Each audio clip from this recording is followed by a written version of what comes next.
Okay. Good afternoon, good evening. I'm Terry Wisdom, and I'm your host for today for Harlem Network News. And for those of you that are just joining us, Harlem Network News is a new media platform that actually launched at the onset of COVID-19 here in Harlem. We are dedicated to assuring that Harlem, quote, and that's generic, Harlem and the Harlems of the world are informed. Knowledge is power. And prior to COVID, we were studying and preparing to put Harlem Network News together. But the COVID-19 made us really have to jump into the deep water and just make that decision to just get started with Harlem Network News. And it's been a great journey. It's really showed us how much there is not Black media. A lot of it is gone. And we're also clear that it's important for us to tell our own stories. And so a lot of things that we've covered, major media has not covered, and it's very critical to our people. And so without further ado, this is our addendum to, and we'll be doing many addendums to the historic March on Washington, Reverend Al Sharpton's Get Your Knee Off Our Neck March on Washington after 57 years. And I have as our guest, Nye Whitaker, and she is the New York State lead for the New York Biden-Harris campaign. And I think I'm saying it right, but I'd like everyone to just meet Nye, and she's going to introduce herself and share what she does. And she's just getting back from the March on Washington. I know that she went down early, and then she stayed after the march. So there are some things that Harlem Network News, we were there and we covered the march and we interviewed people, but I want to hear pre-march and post-march. So Nye, thank you very much for joining us. We greatly, greatly appreciate you. Thank you for having me, Terry, and thank you for all that you're doing to make sure that our voices are elevated and amplified, and that people in Harlem and all of the Harlems around the world know how they can activate civically, culturally, and also be informed and engaged as we move towards the 2020 election and beyond. So yes, my name is Nye Whitaker. I am the New York State lead for New York for Biden-Harris. We are the official grassroots group of the campaign dedicated to mobilizing voters, volunteers, and donors in support of the Biden-Harris ticket and Democrats up and down the ballot in New York State and swing states around the country. We represent over 20,000 volunteers who are activating locally, hosting over 350 phone banks to make sure that we are virtual ambassadors and bring home the win on November 3rd. As I've stated before, I'm looking forward to handing an eviction notice to the current occupant of the People's House and making sure that we vote in the Biden-Harris up and down ballot ticket. Okay, so thank you so much for joining us, Nye. And it's a great day in Harlem, as it is every day. And I just want to say a few words, and I don't want to go forward without saying those words.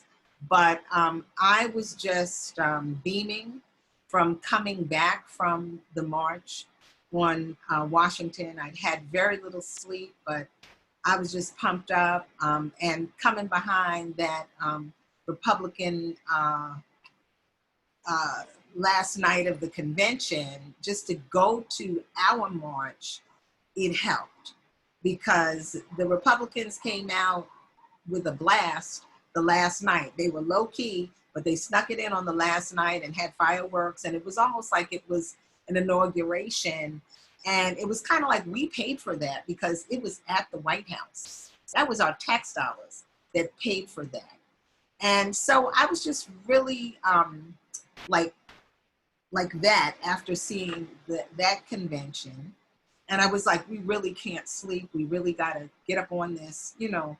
But the beautiful thing was the next day I was at the March on Washington. So, you know, it was just uplifting. There were many, many, many young people that were out at the March on Washington. So that was very confirming because, you know, people said, oh, the young people aren't voting. They're not. It was mostly young people out there. And I have to laugh. And for those of you who are just joining us, this is Harlem Network News, and I'm Terry Wisdom, the host for Harlem Network News. And you can find us at harlemnetworknews.com. We're on Facebook, we're on Twitter, we're on Instagram. And how you can help, you can make a donation, you can send articles and information. But most importantly, you can help be our boots on the ground PR. You can spread the word, you can share it. We do a Facebook Live every Sunday at 4, but we've got articles up on our website, harlemnetworknews.com. So it takes a village and we need you. But I just wanted to take a moment of silence because I'm sharing my personal experience, but I got back from Washington about 2:30 in the morning, and I was up the night before at 4 o'clock in the morning because we went out and we documented people getting on the bus in Harlem with Reverend Al Taylor and Derek coordinating the 50 buses that came out of New York. So when I woke up in the morning on Saturday, I was listening to Reverend Al Sharpton's show in the aftermath of, I think it was on WLIB, and you know, that was that. And then a friend called me, and this is personal for me, and she let me know that Chadwick Boseman had passed away. And it was personal because both my children, my son and my daughter, went to Howard University. And Chad Boseman was a classmate of theirs, a friend, and they did some performance projects together. And it was just, I had to connect and just say, oh my goodness, he's 43 years old and he's gone. And he did so much in that time. So I just want us all to remember Chadwick Boseman, the great work that he did, and even knowing that he had colon cancer and no one knew, but he was doing the work. He was resilient. He was amazing. And I saw him at the Apollo when they had the discussion on the Black Panther. And once again, I had the honor of seeing him do the commencement speech at Howard University and receive his honorary doctorate. So I just want to say, Chad Boseman, forever and Wakanda forever. So, and I know, I'm clear as an ancestor, because I know that you were definitely a deeply spiritual brother. I know that you're watching over all of us and reaching out to all your colleagues and to my son, Ali, to my daughter, Maya. You're reaching out to us all, and we are going to follow in your legacy and continue to do the work that you started. We will never forget you. We lifted you up, and there you are, just larger than life. God bless you, Chad Boseman. So I didn't want to go further without saying that. And so this is Harlem Network News, and I am Terry Wisdom, and I'm here with Nye Whitaker. And if you want to share, Nye, just who you are again for those that may have just tuned in, and just what the pre-experience for the historic March on Washington was. And then you, of course, will give us a little post-experience and how we can come together, because it's like, okay, we were there, we marched, the young people were there, and so what's next? So thank you. Thank you again, Terry. I am Nye Whitaker, the New York State lead for New York for Biden and Harris. We are the official grassroots group of the campaign locally. We're dedicated to mobilizing voters, volunteers, and donors in support of the Biden-Harris 2020 ticket and Democrats up and down the ballot, not just here in New York State, but also in key swing states. So I thank you for the opportunity to join you and to talk about the historic National Action Network's March on Washington and the efforts we can take to help get the system's knee off of our necks collectively. I also just want to start by recognizing Chadwick and a quote that I actually have hanging on my desk. Okay. He said that I think is very important and is what I use to motivate myself every day. He once said, "You have to cherish things in a different way when you know the clock is ticking and you are under pressure." Our clock is ticking. November 3rd is almost here. And Yes. so I thank you for the opportunity to talk about the historic March on Washington. I'll start first with my pre-experience. Upon getting there on Thursday, I got settled with my family. I was joined by my sister and my nephew, who are both not necessarily political, but are part of historic Black sororities and fraternities and wanted to be there to show their support with their brothers and sisters. And so we drove down and wanted to make it a family affair and have these generations there to bear witness to this march. In the elevator, upon our arrival at the hotel, we were met by Sabrina Fulton, who was staying at our hotel, a mother of the movement, the mother of Trayvon Martin, who recently ran for office. She came up just like 300 votes short, but I definitely commend her from taking her pain and her tragedy and turning it into action. And I think that she is a great example of what we should all be doing at this moment in time. Absolutely. Reflection during the march. I immediately after the march, I got a call from my father who asked where I was, and he's in North Carolina taking care of my 90-year-old grandmother. All right. We just finished marching. And he said, "You know what? Your grandfather, who's no longer with us, marched in 1963. And he was proud that we were carrying on the tradition." So I think to your point earlier, there were a lot of young people there. I saw a lot of members of the Divine Nine, as I said, our historical Black sororities and fraternities. I saw a lot of people proudly wearing their HBCU gear, making sure that our colleges and universities are represented. I saw a lot of faith-based leaders there from different communities. There was a Jews for Black Lives group that was around. And so I thought it was important that there was a lot of solidarity in the room. There was a Muslims for Black Lives group there. And so I thought that that was very important. But what I really thought was a moment for us to pause and take notice is that even in the middle of a pandemic, these people from all different walks of life, states, socioeconomic backgrounds were there to stand in solidarity with those that we've lost too soon to police brutality, to those among us who have been victims and survivors of systematic racism and discrimination, misogyny, homophobia, you name it. And I also thought that it was amazing that we were able to do so peacefully. There has been a lot of misinformation around these protests and how violent they are and this lack of law and order. But the Reverend, as he always does, Reverend Sharpton, was able to gather and galvanize all of these people from all of these different walks of life, from all of these different states to be in a place seamlessly. They tested you, they wristbanded you, they gave you tickets. We got masks so that we could be socially distanced and make that we were playing it safe there. That there was no instances of violence while we were there, that those thousands and thousands of people, unrelated strangers, were there in solidarity, safely, peacefully coming together to, elevate our voices and amplify our message. And I think, that is a testament to the type of organization that the National Action Network is, but also to this moment in time where people are no longer going to sit on the sidelines. Yes. I also, at the march and covering the march, there were no incidents, and my count is seemed like it was 2 million people.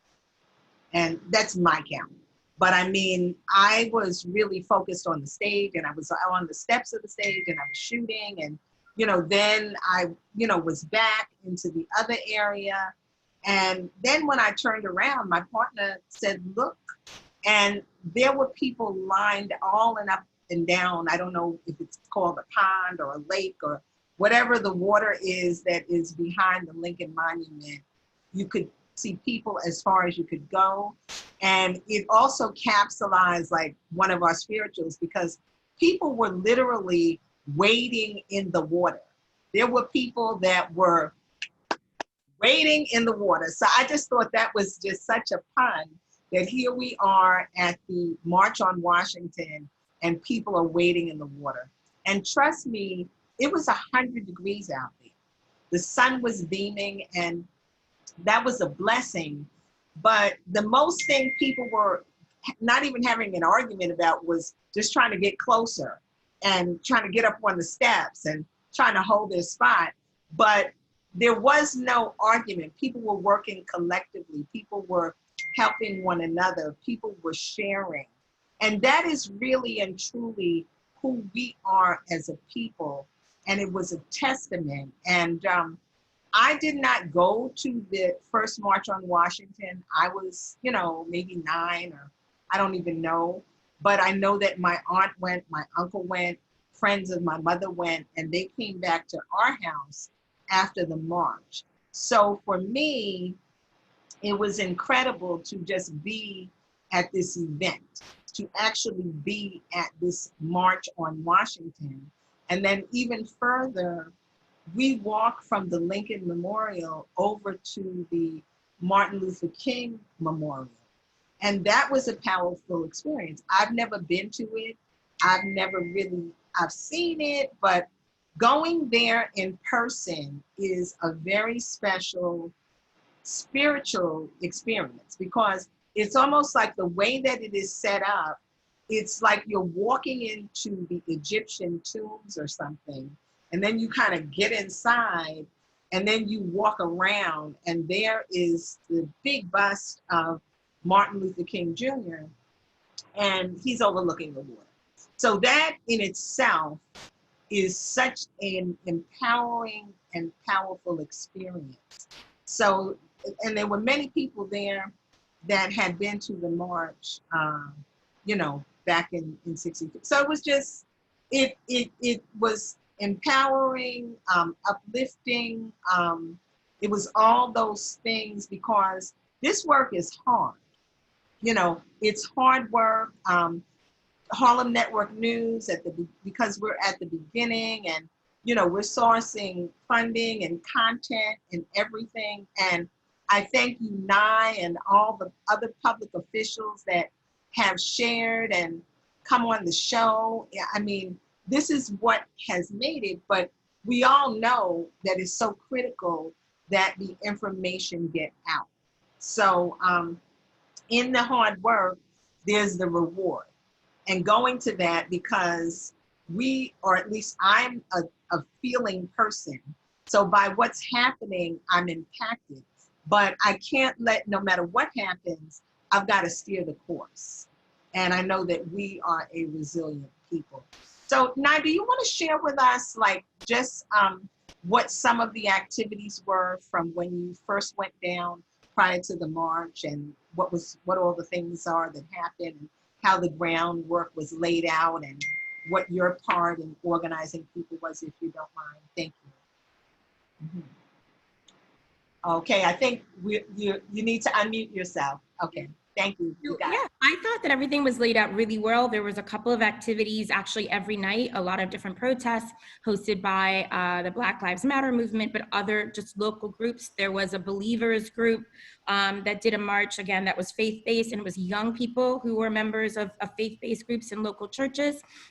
There was a protest, like I said, the night before the march. There was a protest the night of the march. And then on Saturday, I was at a protest that walked through around the White House through the Black Lives Matter mural just shy of the White House space. And of course, their theme was, if we can't get it, let's shut it down. And so it was beautiful to see so many different people converging, post-march at these activities. Again, all seemed very well organized.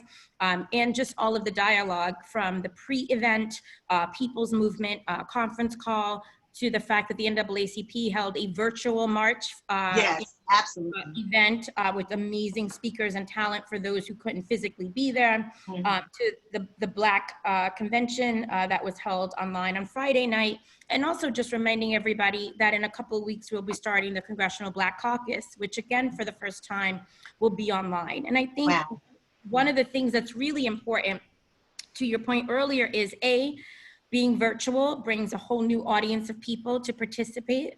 But most importantly, there's something that we cannot forget as we move forward out of this March, which is that a lot of things have gone digital, like your amazing network. But there are so many people that are not online. There are so many people who are part of our digital divide. So to your point of earlier, the onus is upon us to share sites like yours with them, to show them how they can get online. I don't care. We've got to help them get access to Wi-Fi and the appropriate tools. I want to give a shout out to Silicon Harlem, which has been giving out free Wi-Fi and free laptops to our families in need during this pandemic, and also as they prepare to go back to school and for remote learning. I want to make sure that people have access to the Wi-Fi, internet, laptops, computers that they need to stay connected in this pandemic, when you can't just necessarily go outside and buy that Amsterdam news that you normally would to get information that's culturally appropriate for our community. And then I also just want to make sure that we talk about the actions, right? Because there's one thing to protest and to be out there in the movement. There's another to be doing something daily to take action. My grandmother used to have a funny story. We are definitely people of faith, and she would say sometimes on the holidays, particularly Easter, she wouldn't go to church. And, you know, everybody would be getting dressed up, and I'd go ask Grandma, why are you not ready? Why are you not getting dressed up? And she used to say, well, that's the day when all those other people go to church. I go all, you know, other 355 days of the year. So I'll let them have my seat today. And so I just want to remember that we don't want to be those people who just show up for the one time, for the trendy, sexy, big marches or big parades, or the, you know, the big keynote events. We want to make sure that we're taking an hour of every day, if not more, and moving the needle. So if you are listening to this, to take out your cell phones, go to my2020census.gov and make sure you're completing your census and we get counted, because otherwise New York could stand to lose up to 2 congressional seats. And we want to make sure that when they redistrict our communities, we're getting the right representation, and that counts by us getting counted. And secondly, I want to make sure that anyone who is able-bodied with technology is becoming a virtual volunteer for the Biden-Harris campaign. Because when we come out of this pandemic, and I know we will, we're gonna need the right leadership at the table. And that starts with the presidency and goes all the way down to your local elected officials. And so wanting to make sure that people know that they can come to us, www.newyorkforbiden2020.com. And if they're interested in reading about the policies of the Biden-Harris campaign, they can go to www.joebiden.com. But to make sure that you're connected, whether it's here in New York or wherever you may be listening to your local campaign office, and that you are becoming a virtual volunteer. We may not be able to get on buses and knock on doors in the same way, but there are ways that we can pick up a phone, we can text, we can post to social media, and make sure that our communities are registered to vote, that they check their voter file to make sure that they're active, and that they check to make sure what sites will be available for them should they decide to go in person. And so this time we have 3 options. We can vote by mail, which is considered absentee. You can vote early in New York starting on October 24th. We have, you know, a whole period of time that you can go vote. If you have a question about that, I recommend that you go to voteearlynewyork.org. That's voteearlyny.org, and I'll drop some information into the chat. And last but not least, you can go on election day, but I say it's like tax day. You don't want to wait till election day to cast your vote, because that's when things can happen. You want to make sure that you get it in early and you know that your vote is counted and you have a say in what happens next in our democracy. Okay, great. Nye, I'm sorry, but can you repeat? I did put some of the information in the chat, but where can they go to? I'll type that in for you, if you could repeat that. Sure. The website is www.voteearlyny.org. I find that it's a great, easy tool, much simpler sometimes than the local Board of Elections, because your Board of Elections information changes by the county you're in. And we also might have, you know, people across the state of New York in 62 counties. It is not the same in every county. And so I think that it's a great, handy tool that you can go to. You can click the county that you live in. So if you're in the county of Kings of Brooklyn, or if you're up in Syracuse, you can go and double check and get the information you need to know what vote early sites will be open in your district. what the times are, and what you need to make sure that you can be there and cast your vote early and safely during the pandemic. Okay, great. And I think you gave us another website where we can get other information, positions and Sure. newsletters. So our website is Yes. newyorkforbiden2020.com. Okay, so that is I can drop New that in if York, you like. I for can drop it Biden. in. I'll drop it in because there's no Okay. numbers or abbreviation. So it's newyorkforbiden2020.com. Okay, got it. Got it. Yep. I And see you it. can also email us at newyorkforbiden@gmail.com. And we have a ton of resources and information Okay. that Fantastic. you can access, everything from how to postcard to your loved ones and friends who may be living in an important swing state like North Carolina. Okay, I hear you. Yeah, to how to sign up to volunteer and take action with us. We also have lots of ways that people can connect to their friends and families very easily via text messaging, et cetera, to make sure that we mobilize. Okay, excellent. And I know you were sharing with me, and I haven't had a chance to get on, but you said, I believe that the Biden-Harris team is doing some sharing every evening to the communities of color. So if you'd like to share that and how people can find out about that as well. Definitely. So first I'm going to share with you our actual joebiden.com/Black America, which highlights the Lift Your Voice policy, which is a policy for change to improve the socioeconomic opportunities. So that's, jobs and justice for us who are living in Harlem here and the Harlems across the world. Yes. I also want to make sure that people just visit the generic joebiden.com website. All of the policies, everything from, what we should do about our transportation, to what we should do about our water, to women's rights, to what we should do about making sure we fund opportunities for free public education, are part of the vision. And so that is at joebiden.com/joes-vision. But you can read about every policy and comment and let us know your thoughts. I know that this is, people talk about policy all the time. I always say there is no perfect policy and there's no perfect candidate, just like there's no perfect voter, because if we showed up all the time when we were supposed to, we might not be in the situation we're in right now. Absolutely. Absolutely. Yeah. No, that's why I wanted to just bring that in. And what can we do? Because I think that each of us has a responsibility, but what can we do to organize and really let Senator Biden and Senator Harris know, because there may be a global, knowledge of what our communities need, but what can we do to share after going and seeing what the policies are, what we actually believe boots on the ground is needed and doable for the community, so that when we do vote them in, they are accountable and they understand some of the needs. And then we've got to do our work too, because, like you said, you can't just show up for the march and, you're all, feeling all kinds of ways, but it's the hard work that comes after that. And it's the hard work that comes after the voting and the election and the accountability, so that we can actually get some things done. And then I don't want to go too far on this, and I guess you're involved in that as well. But I also want to make sure that our communities know who is running locally, because I know a lot of times people have no idea who's running or who the people are. And they just vote by a name they know, or one that sounds like somebody that would be for them. And then when it comes to, if there's some policies, they're not sure what to choose, not choose. So I just think that we really have to educate ourselves as voters, and then educate ourselves to learn how to make candidates accountable to what the needs of our community are. And some of that is their responsibility to know, because they're going into office, but it's our responsibility to make them know.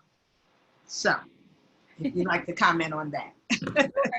I'll just tell a personal story. I mean, I've run for office myself here in Harlem. I'm a county committee woman. I am the vice treasurer of our Manhattan County Manhattan Democratic Party. I'm the former women's vote director for the New York State Democratic Party and also for Governor Cuomo. And I helped run Harlem under President Obama, under Secretary of State Hillary Clinton. And here's what I would say. When I ran one of the races I ran, I actually lost by 9 votes. Wow. That's 9 people who didn't show up to the polls. Wow. And that could be the difference between you having the representation that you need or someone who is there for other reasons and may not have your best intentions at heart. And so what I would say to people is really think about this time. Think about the fact that there has been a generational game to convince us not to show up. If our vote was not so important, they would not have all of these barriers in place to try to prevent people of color from showing up at the polls. They wouldn't have voter suppression tactics. They wouldn't have redistricting tactics. They wouldn't have, ID laws in certain states, but not others. They wouldn't have police and police dogs at certain sites and not others. They wouldn't be shutting down sites in certain areas that have a majority of minorities than, giving more to others. So just really think about the fact that if the vote wasn't so important, they would not be spending so much time to try to prevent us from showing up. And some people say, oh, my vote doesn't matter, it doesn't count, nothing changes. But I don't think in the history of my lifetime, I've been on this planet for 45 years, that the entire population of all of those who are registered, particularly in communities of color, have ever shown up. 100%. 100%. I also don't think that people who are formerly incarcerated, who actually have the right to get back on the voting rosters, have all been able to take advantage of that opportunity. 100%. Right. Not all our young people are registered to vote, have picked a party in order to be in the primary election, because if you're not voting in the primary, then you're going to get whatever's left over for the general. So, we've never really been there 100%. And I would really love for this to be the election where we can say that Black people, Latinos, First Nation, Asians, all showed up 100%.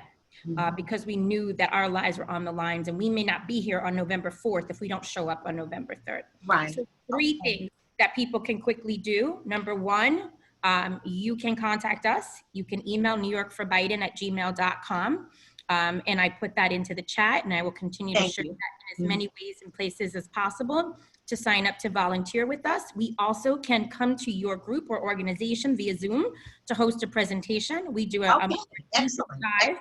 Yeah, we do a deeper dive presentation that talks to you about the local races for Congress and state and assembly that we're focused on here, up and down the entire state, and how you can make calls. For example, Tuesday night, we're calling for an upstate candidate. Wednesday night, we're calling for an amazing woman of color, former veteran who's running for Congress in Long Island. So each day is a different thing that you can do to get mobilized here in New York, in addition to making calls for, like I said, our North Carolinas and our Virginias and Wisconsin and Arizona.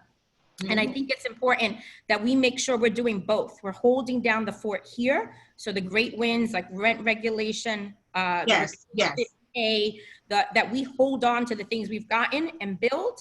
And then we're also using our enormous power in New York to influence what happens in the swing states. Okay. What can you share with our audience, and for those of you who are just tuning in, and we're going to be wrapping up shortly, and we thank Nye Whitaker, who is the lead for New York State for the New York Biden-Harris campaign. And as Nye has mentioned, that she was also involved with the Obama campaign and is one of the people that was responsible for bringing President Obama to the Apollo Theater. And then they had a big dinner at Red Rooster and Sylvia's and all of that. So amazing. And of course, I have on my wish list that Senator Biden and Senator Harris come to the Apollo Theater here in Harlem, even if they're in there by themselves, and we had to clean every seat and everything, because I want them to really come to Harlem, the Mecca And I think that that'll be a drumbeat heard round the world. And I was very appreciative that through the NAACP, Senator Kamala Harris was a part of the March on Washington. You know, that was very significant. But there's a lot of work that we can do. And certainly, Nye, I will look forward to having you do one of those sessions on Harlem Network News, and we'll do everything we can to promote it and broadcast it so that people can actually get step by step, you know, what they need to do, how they can vote, how they can get other people to vote, because we've really got to take responsibility. There's nobody that is going to come and do it for you. So each of us has to take our personal responsibilities, and we've got to make it happen, because we are, as we know, we're fighting for our lives.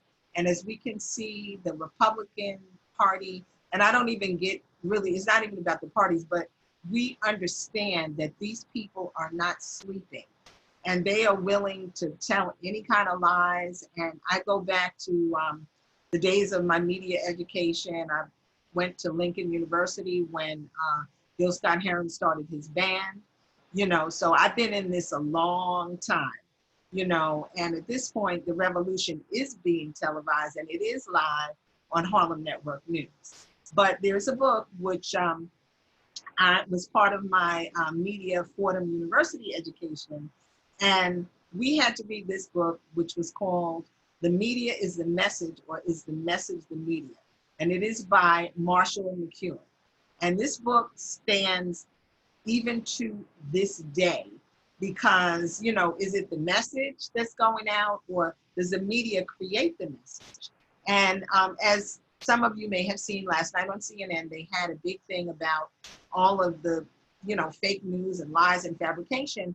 And my thing is, once something is put out there and it's said, people believe it because it was said, you know, and that's what we have to look at. And then you've got to retract that. But everybody that heard the lie is not going to see the retract. And everybody doesn't process it like that. And, you know, a lot of people, usually television news clips, because I spent many years as an editor at all the networks, clips are usually 2 minutes. And a lot of people don't go underneath to find out the real information. So that's also a part of Harlem Network News. We're here to make you dig deep and to help you dig deep so that we can get this information and get out there. So another question for you, Nye, I wanted to, what's happening with our senators? Because New York State has 2 senators. And, you know, one we see all the time. And Senator Gillibrand, I don't see her that often. You know, what is going on? What time in the election span is it for them? And are you connecting with them as well? Because obviously the Senate is critical. So yeah, I would say that, you know, both of our 2 senators seem to be safe in their seats. And so honestly, I would just say I've worked with both of them, and they've just been a little busy trying to handle that guy down in Washington. Yeah. Okay. So if you haven't seen them, it's because they're doing their job. But I do know that both of them, you know, Senator Espaillat, who you were with today, and yes. Congressman Espaillat and also Gillibrand are available at any time. We also saw Representative Maloney, who's been fighting to make sure that the census is counted properly. Okay. She came off of a very tricky primary where she won by a very small margin. But the first thing she did was get to work to try to push back and make sure that all of our people in New York are counted and that these games stop being played. The census deadline was extended because of COVID to October 31st, and now it's been pushed back by the federal government to September 30th. 30 days from today, which is why I started off by saying, if you are listening to this, take out your phone, go to my2020census.gov and complete your census and get counted, because it impacts our representation and billions of dollars in funding for all of the services we need the most and the ones that have been greatly impacted by budget cuts due to the pandemic.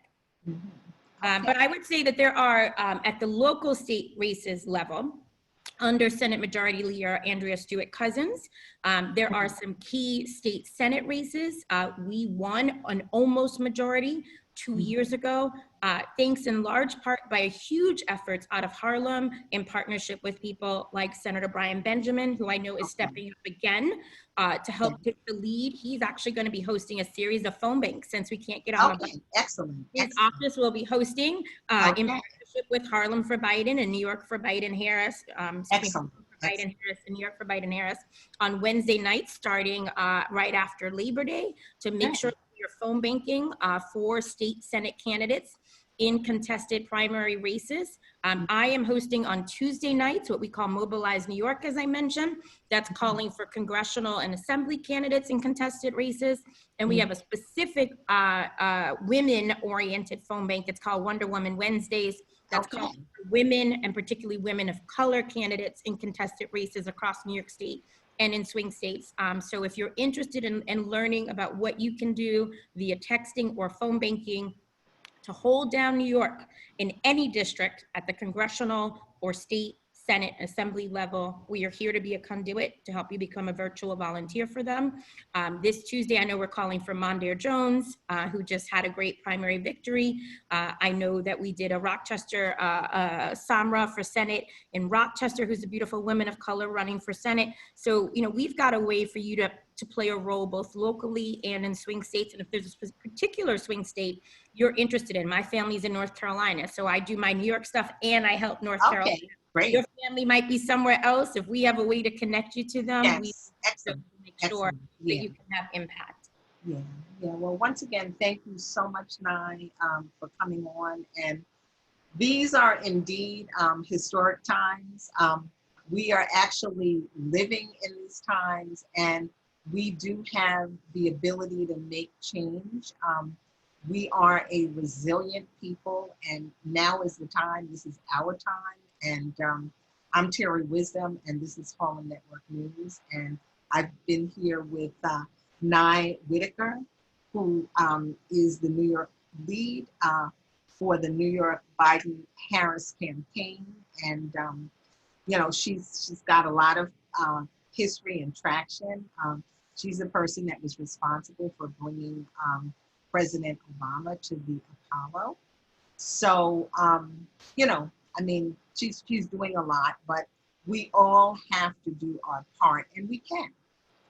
I think in a lot of ways, COVID has hit our Harlem community the hardest out of the 62 counties, and you had shared that with me. But some of the blessing of COVID is that it has taken the scab off the wound and shown what truly the disparities are. If we wanted to stay asleep, we don't have that option. We've had to get woke, stay woke, because it has been in our face. And I think our community, because we had so many deaths, and I know a few of the funeral directors here in Harlem shared with me that at one point they were in a 24-hour or 48-hour period, they had 50 bodies. You know what I'm saying? So because it came at us like that, we had to step up, get ourselves together, and here we are. We survived. We looked for remedies, we protected ourselves. And one thing that I would definitely like to say, that at our march on Washington, every single person had a mask on. Mm-hmm. And that was just amazing. And like I said, I saw the Harlem bus off, and they were taking temperatures getting on the bus, and they were taking temperatures on the bus, and they were taking temperatures when you got back on the bus to go home.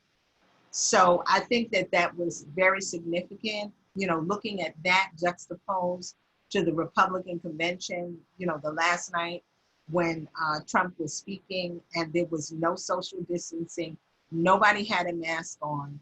And scanning the audience, or at least it's the audience that they showed us, there was about 4 people of color in the whole audience, you know, or brown or whatever, though they had the speakers up there. So, and they partnered with, you know, I want to shout out to Nan, and they partnered with a Black doctors group to do testing on site, so people could get tested for COVID. Wow. At the march, they were doing you know, partnering with local groups and a celebrity television show to make sure that if someone wanted to get tested while they were there, they could. They thought of everything, which I thought was Okay, that was great. I guess one thing that I was thinking about, and that may have happened too, and I just didn't know, but I was like, okay, this would have been, and it might have been too complex to do that, but I was thinking it was maybe a good opportunity to get people to register to vote. Oh, they did that. Okay. There was voter registration. I want to shout out Stacey Abrams. Okay. Stacey Abrams was promoting her new movie, All In, and was talking about voter protection. I saw When We All Vote, which is Michelle Obama's group that I mentioned before on your show. They were there doing voter registration. So there was a lot going on to make sure that this moment wasn't lost. And even on the signs that were handed out by the National Action Network, asking people to make good trouble, had a QR code that people could scan with their phone. And it talked about how you could get registered to vote, how you could complete your census, and what you could do to take action in your communities post-March. So it was definitely, you know, on the radar and in the room, in the proverbial room at the memorial. I do want to plug one thing before we go. Absolutely. You're always asking me to let you know when things are coming up online so people can get the correct content. So two actually things, excuse me. One is we do a misinformation, disinformation training. We will be doing a bilingual one. So it'll be in Spanish and English so that our brothers and sisters in the Latino community can also be armed with the right information, especially in light of ICE and all of the information that's out there about immigrants. So I will drop a link to that. And on Tuesday, September 1st, will be the first socially distanced interview about their plan for America between Vice President Joe Biden and Senator Kamala Harris. It will be on the Joe Biden YouTube site, which is youtube.com/Joe Biden. I dropped the link into the chat. Thank you. Make sure that we share that. And I just want to leave everyone with the final thought. Okay, can you repeat that about, even though it's dropped in the chat, if you could just repeat it, when that's going to happen so everybody can digest? We will be live streaming the first socially distanced interview about the vision for America that would be under a Vice President Joe Biden, Senator Kamala Harris. Yes, absolutely. It will be streaming starting September 1st on the YouTube channel for Joe Biden, which is www.youtube.com/Joe Biden. And I want to make sure that we elevate and amplify that because a lot of people are saying, where's Joe? Where's Kamala? And they are on every day on this YouTube channel doing excellent roundtables, talking about policy, interviewing experts, sharing their vision. And we need to be elevating that information and not just the scandals and corruption coming from the other team. Okay. I want to just quickly leave people with a quote from a friend of mine. There's a lot of progressives who may have supported other candidates, and we are trying our best to make sure that we let them know that they are welcomed in the New York for Biden-Harris family and the Biden-Harris family across the country. I like to say we welcome Democrats, independents, progressives, undecided, and reform Republicans to our space. But the quote goes, "Failure is not an option in November, but it is a possibility. We have to do everything we can in our power for the next few months, just shy of 60 days, in order to win. History will not forgive us if we fail." So if you haven't signed up, please join us in our effort, www.newyorkforbiden2020.com. Email us at newyorkforbiden@gmail.com. Visit us on social media. And of course, please support our friends at the Harlem Network. Thank you. Thank you. Thank you so much, Nye. And I'm going to get a little experimental. I'm going to see if I can put up this wonderful montage of photos to take us out. So bear with me. I think I got this, sis. I got it. And one of the things that was said, and my partner said it as we traveled to the march on Washington and get your knee off our neck, that when it was the civil rights movement and, you know, COVID is there and we have to protect ourselves and do what we have to do. However, one of the things that And I know that this was some of what our fallen Congressman John Lewis represented. But in going to these marches, you cannot be afraid. You cannot be with fear. All of the civil rights marches, when those people went out there, they were bitten by dogs. They put the hoses on them. They baseball batted them, but they did not have fear in their heart. They knew that they had to get there and they had to get the job done. And that is the spirit. We don't want to come to harm, but we cannot let fear outweigh what it is that we have to do. We have to stand strong. We're a resilient people. And I would also, just based on the last interviews that we did, if we're able to get the events that you are having, if we're able to get them in French, and if we're able to get them in Creole, it's necessary. We just had Ania on, and she is working with the Haitian contingency with NAN, and that is something that is needed because it's not overall happening.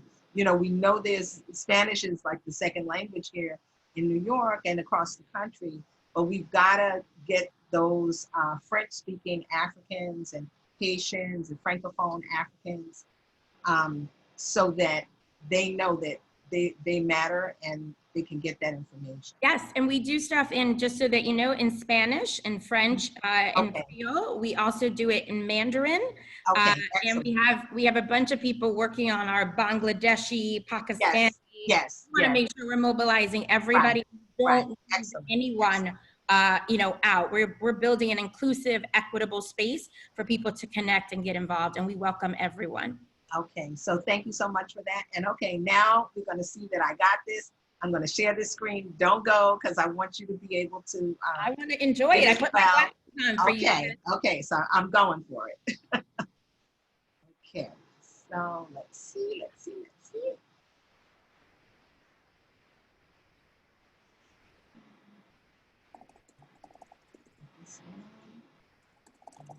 Play.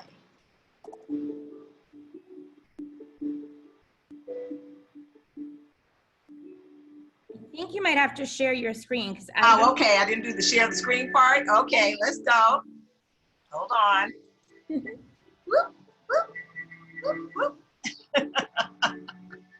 Okay, I'm not gonna let this get me. Can you still hear me?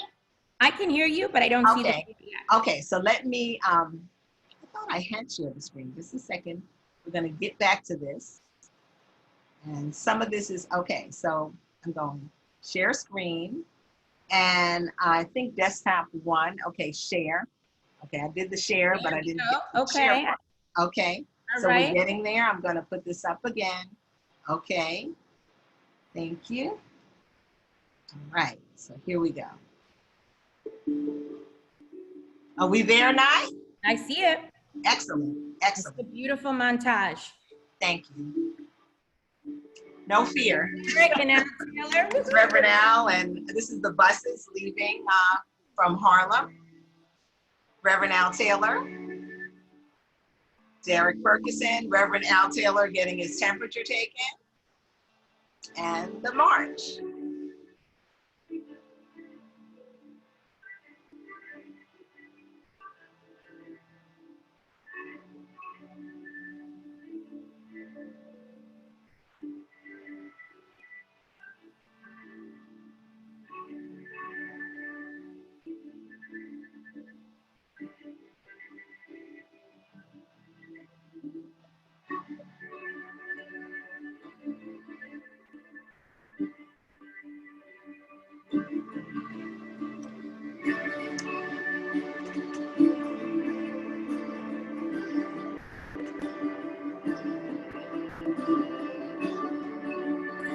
There I am shooting.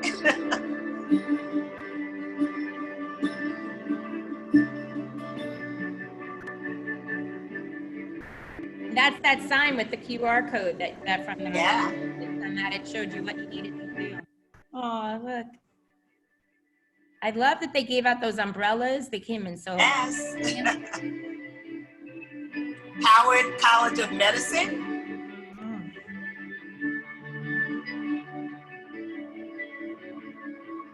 Divine Nine. Yeah, awesome.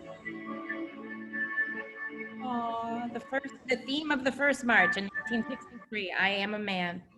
Martin Luther King the third. Martin Luther King Jr. Martin Luther King the third. Injustice anywhere is a threat to justice everywhere. And the young people. Oh, and that statue. King So Memorial. powerful. Rosa Rivers from Harlem. And Jeffrey Eaton. On the NAACP here in Harlem. Yeah. Look at the young people. Even the dogs with their Black Lives Matter. Yes, yes. And this is walking into the monument.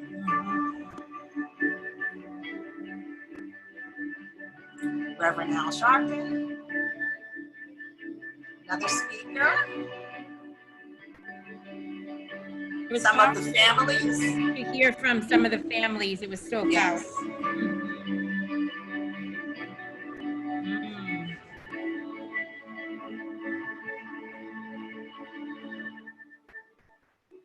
Okay.